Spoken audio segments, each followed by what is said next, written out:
Welcome to my channel study with Sakhan. तो मेरे प्यारे बच्चों, आज मैं आपके लेकर आया हूँ एक ऐसा समझो कि काफ़ी बार एग्ज़ाम में पूछा गया है। ठीक है, तो यहाँ पर सबसे पहले देखो, ये भी एक एपी सीरीज़ की है, लेकिन यहाँ पर जो है हमें नंबर और टर्म्स जो है वो यहाँ पर नहीं दी गई। ठीक है, तो सबसे पहले हम इसको अपने फॉर्मूले से हम इसको यहाँ पर लिख लेते हैं। ठीक है, सबसे पहले हमें देखो ए की वैल्यू क्या दी गई है 34, और जो हमें यहाँ पर डी की वैल्यू देखो, अब यहाँ पर आप ध्यान से देखो, जो टर्म्स जो हैं वो क्या हो रही हैं, कम हो रही हैं। ठीक है, धीरे धीरे क्या जाता जा रहा है, कम। और इसका क्या मतलब है कि जो डिफरेंस है वो हमारा माइनस हो रहा है। ठीक है, तो हम क्या करेंगे, 32 में से 34 को क्या कर देंगे, माइनस कर देंगे। तो हमारा जो डिफरेंस है वो देखो यहाँ पर क्या आ रहा है, -2 आ रहा है।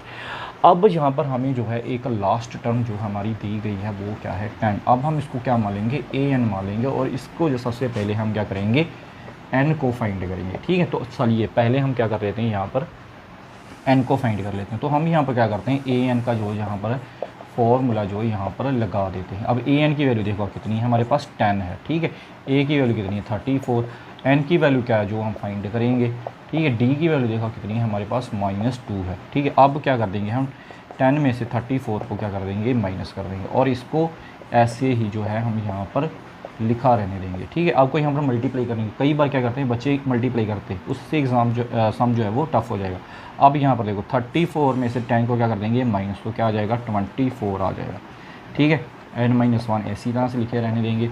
अब इस -2 से इसको क्या कर देंगे, डिवाइड कर देंगे। ठीक है, तो चलिए हमने इसको यहाँ पर डिवाइड कर दिया, और ये क्या आ गया हमारा n-1।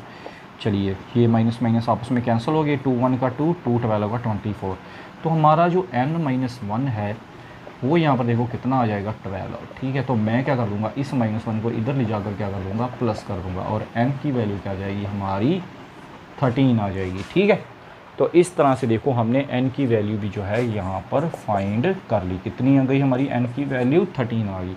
अब देखो, अब हम क्या करेंगे, अब जो है हम इसको यहाँ पर प्लस करेंगे। ठीक है, अब यहाँ पर हमारा जो हमें फॉर्मूला, जो हमें सम पूछा गया है, हम वो वाला लगाएंगे। ठीक है, अब यहाँ पर देखो, अब हमें यहाँ पर लास्ट वैल्यू जो है यहाँ पर दे दी गई है, तो हम यहाँ पर बहुत ही आसान सा एक फॉर्मूला लगा लेंगे, first term plus last term. n की वैल्यू हमारे पास आ गई है, कितनी है 32, 30/2। ठीक है, और 34 जो है हमारी a जो है हमारी 34 है, और लास्ट टर्म जो है हमारी कितनी है 10। ठीक है, यहाँ पर सबसे ज़्यादा जो इंपॉर्टेंट था, हमें n की वैल्यू जो थी वो यहाँ पर फाइंड करनी ज़रूरी थी। ठीक है, तो हमने वो यहाँ पर कर ली है, और 34 + 10 क्या आ जाएंगे हमारे पास 44, और 2 1 का 2, इसको कैंसिल कर दो, क्या आ जाएगा 22। अब 13 को क्या कर देंगे, 22 से मल्टीप्लाई कर देंगे, तो 13 को अब यहाँ पर साइड पर यहाँ पर मल्टीप्लाई करके देख लो क्या आ जाएगा हमारे पास 26, और फिर से किया तो 26।